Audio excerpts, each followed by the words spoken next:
And we're back for the second quarter of this Shepherd-Magee game, and this is going to be an interesting close one as it is. Seems like neither team seems to be able to pull away by much. No, neither wants it. A lot of turnovers. There are. Hopefully the team's got their jitters out. We got there's a timeout. Shepherd used a timeout because they couldn't get the ball in. Now, as far as timeouts, I wonder how we're doing on timeouts, because they seem like they've called a lot. I'm not sure how to tell who's the situation. That's going to be crucial. As you said earlier, timeouts, they're important. And anytime you force a team like that to have to call a timeout to get the inbounds pass, you've done your job. You have, and a couple timeouts now. Once the team's out, those start becoming turnovers in the third, fourth quarter.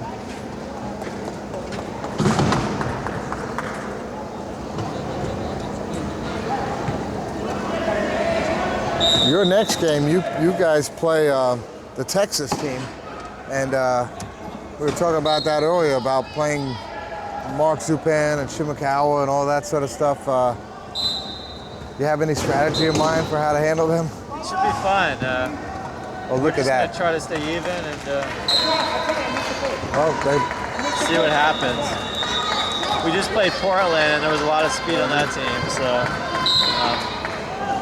actually, Texas, every team has their disadvantages. And Texas runs a high-low, and there's two guys on the court without ball handling capabilities. So. Yeah, if you could have, if you can shut down those two high pointers, like that's what Lakeshore basically has done. That's the secret of how to play Texas. But that's not that simple to do. They're so fast. Them down. They're so fast. Mark Zupan is a tough hitter, and he's got a lot of speed. But Simi's probably, as we've said, the fastest there is in the world. And I don't know if you saw, but there was during the Demolition Derby in the Texas Lakeshore game, there was a out-and-out battle. Joe Wilmoth going down full speed ahead with Shimakawa catching up to him, just barely. There's a nice score. I'll tell you what, Cassie Mitchell has scored quite a few times for this team. Even though you don't keep the stats in the way of who scores, because it's such a team thing, and your high pointers are going to be your scores for the most part, it's still Rob Delaware on the other side has been pretty much the high scorer.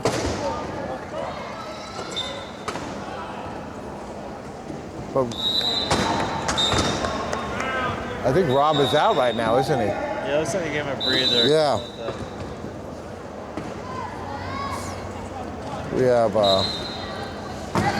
who's in for Rob? We have Keith, is that 33? Jim Thompson's in, who's the head coach.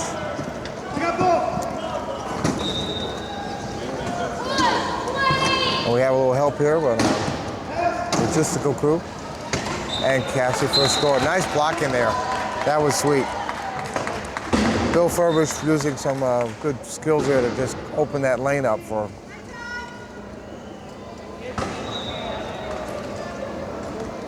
So we have, let's see, we got AJ out there right now, and number 11.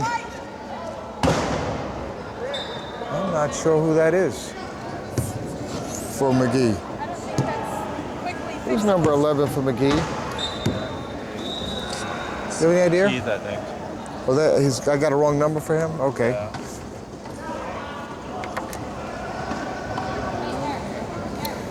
That's an interesting story. Another person who plays two sports. He's on the equestrian team. Really? He was at the equestrian team in Athens, and he's out trying for Beijing. And he was the best 3.0 in regionals.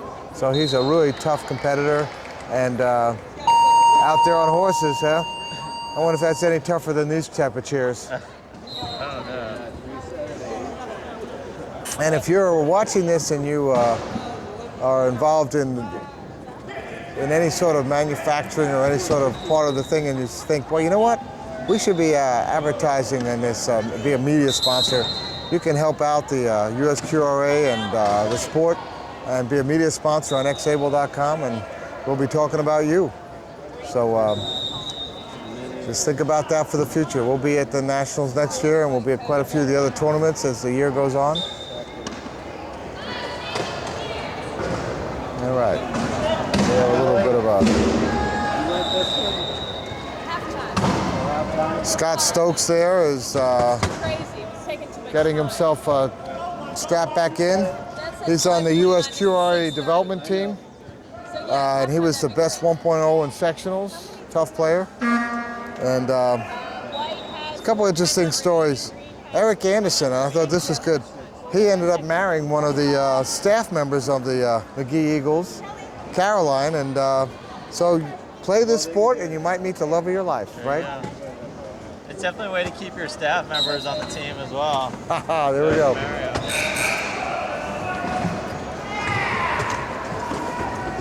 And you're watching this on xable.com, and thanks for coming to this broadcast and seeing USQRA action, the best there is from Louisville. And here comes Magee. And the race is on. Oh, nice blocking there, but still, that's Keith showing you some good veteran skills there.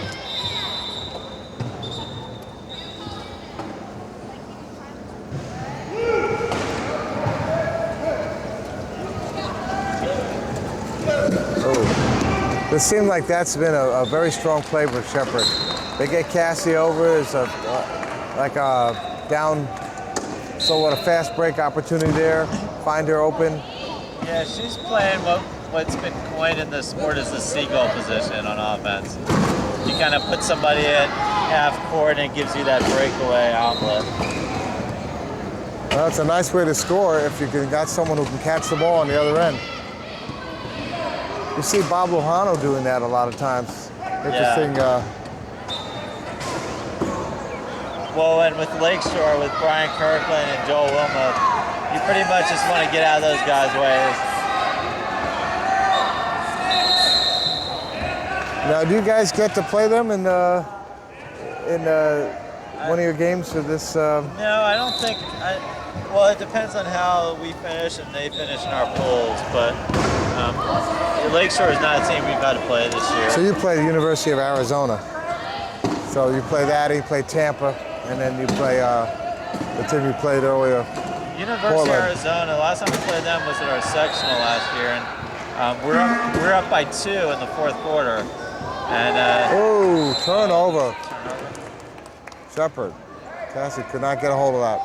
Go ahead, I'm sorry. And just kind of blew the game, at the end of the fourth quarter, and ended up going to overtime, and we lost by, I think, by 1. So U of A should be a fun matchup to see how we compare. Well, they've got a good team too.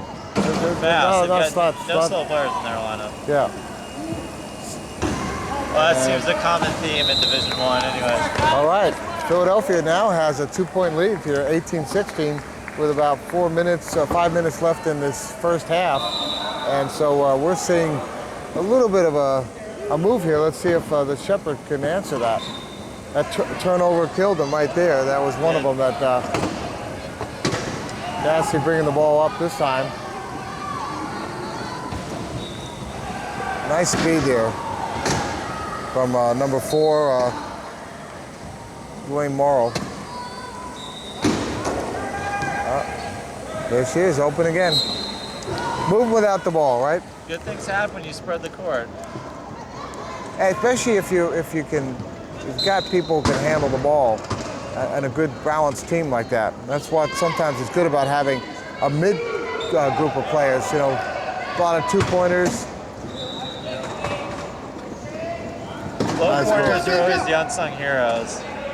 As AJ made that play happen by picking the high defensive player. Now there are actually tournaments for low pointers. There are. What's that like to play in that? I don't know. Never done one? Class 2, so I've never seen one. I know they have one in New Zealand. Ooh, nice pass. That was sweet. They used to be a lot more prevalent. Now it seems like there's a lot less of them. But, well, like low point madness or whatever. They have all these different names for it. Low pointers are always getting yelled at to go ahead and pick, so. I guess it gives them the opportunity to finally touch the ball and throw it around. Okay. Magee pushes their way in. Can they get across the line? Running out of time, and they score. 20-18, still 2 points.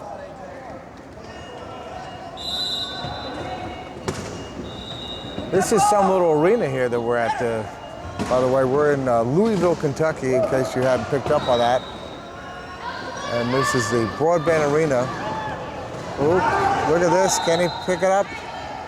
Oh, look at that. Nicely done. Behind the back, and he scores. That was Dwayne Morrow. That little bit of stickum helps, doesn't it? It does. You wouldn't want to see us high pointers without stickum. You thought 7 turnovers was bad for the first quarter.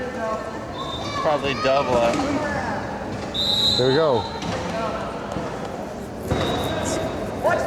Still 2 points here. 2 points is really not enough to really command in this thing. It's going to be close.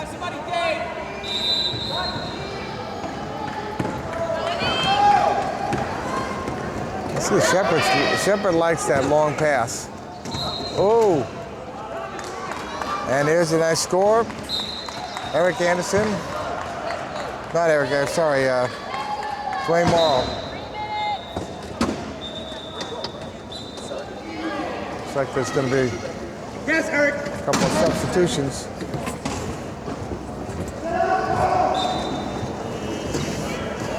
Rob Deller's coming back in. And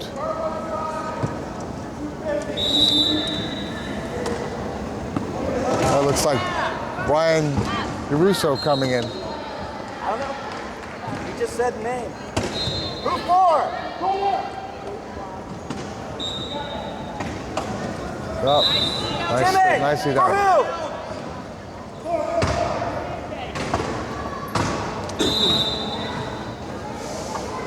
Now, we might want to talk a little bit for those who don't know the sport about the 8 points, because here we have a 0.5 coming in and we have a 2.5 coming in. Because I'm always feeling like one of the jobs we have is to educate. Some people watching this don't exactly know what they're looking at and why. We talk low pointers, high pointers, mid pointers, you know. Yeah, well, the sport, because there's such a huge disparity between quadriplegics and the levels of injury, what they did to balance out the function of the court was give us all a classification. It's based from 3.5 to the guy with the most function to a 0.5, the guy with the least function. So you can only have a maximum of 8 points on the court. So this way, theoretically, both teams have the same amount of function possible. So your high pointers are the guys, obviously, with more function, the 2.0 and above, and they're typically your ball carrier and your scorers. Your low pointers are more your blockers and pickers. Yep. Kind of like your offensive linemen in football. And your mid pointers kind of carry a little bit of both on that. Yeah, us mid pointers, we have to be the smartest guy on the court because we have to play defense and offense. Yeah. Although low pointers would argue and say they're the smartest guys on the court. So. Yeah, well, I've heard that. They have to be anticipating because they don't have the speed sometimes, and they have to be anticipating the play. They have to be planning who they're going to block out if they can. If a low pointer can block out someone more of a high pointer from an inbounds or from some sort of situation where they can keep them, it's a great, it's like taking out the center with one of your guards and then opening up the middle in basketball. You know, it's to give an analogy. They make our jobs easy. You don't have to push as hard when you have a good low point picking for you. Plus, they have to deal with all us prima donnas calling for the ball. So. Well, we have about 2 minutes left, and it's still a 2-point game here. And Magee with a little bit of a lead. And they were planning ahead. And if you're watching, you see these guys pouring water on their heads. You could explain a little bit of why they. Most quadriplegics don't sweat, so the only way we can cool ourselves off is really to create a big sweat by either you'll see some guys with a spray bottle, some guys with a water bottle pouring it over their head. but that's really the only way we can cool off. So And then you let the water dry on your it on dries your pretty jersey. quickly. Yeah. Although it's a little cold in here today, so Well, they have that door open, and I think if they have that door open tomorrow, it's going to be even colder because it's supposed to be down in the 50s. I'm missing the 80 degrees of Tampa right now. Yes. Is that a turnover? I think it is. Shepherd with an opportunity here to close it up. And they're locking them in nicely. Oh, and that. Oh, recovery there. Time is running down a little bit there. No, you got plenty of time. Oh, nicely done. And now we're 1 point game. That was an important thing to break that back down.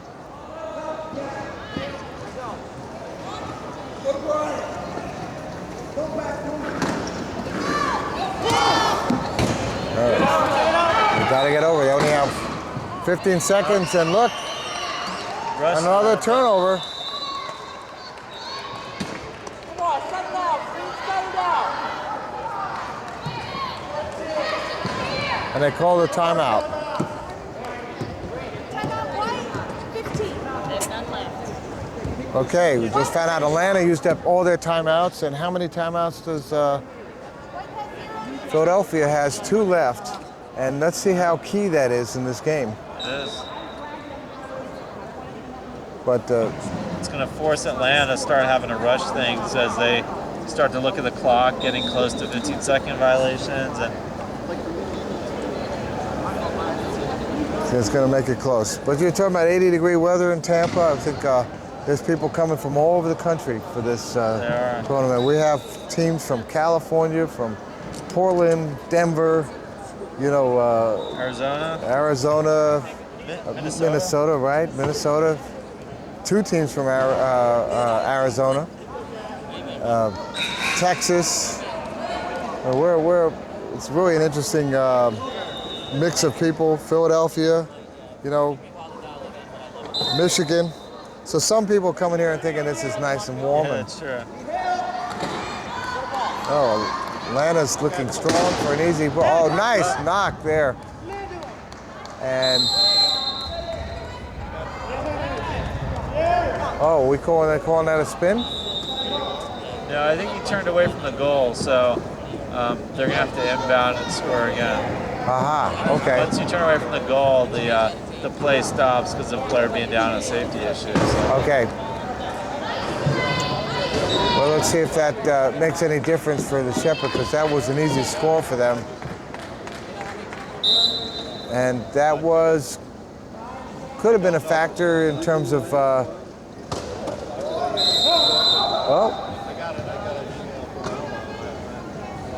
what's the call here? Jess, can you figure out what you're still?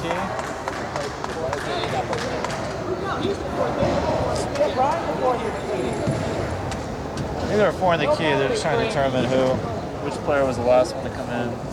Okay. You can only have 3 players on defense in the key at one time. Yes. Actually, no. Well, they didn't make it a. Yeah, I think they gave him the goal, didn't they? No, it was a turnover. It was a turnover. I'm not quite sure what the call is. Missed that too. And here goes Rob Della, and there isn't anybody going to make a difference on that one. Back to 2 points. See if Atlanta goes for 1 goal here. With 38 seconds left, 40 seconds on the time clock, so basically it's all theirs. And it would be their advantage to end up bringing it back to 1. Especially, I'm not sure whose arrow it is, but Okay. it could be a 2-goal swing if it's their arrow. They get the Oh, last he's not taking any advantage of that. Almost ran over the ref. Now we have 27 seconds left. I'm surprised he didn't slow up on that. Yeah, I know. That's most teams do that. Because that's the Rob. I don't think there was good communication on that one. 12, 10. Uh-oh. Oh, turnover. He didn't, I don't think he put the ball down. No, I think it's his second 10 Second. violation. Well, I'll tell you what, that may end up with 8 seconds. If Atlanta can come back and score quickly, they'll have tied it up.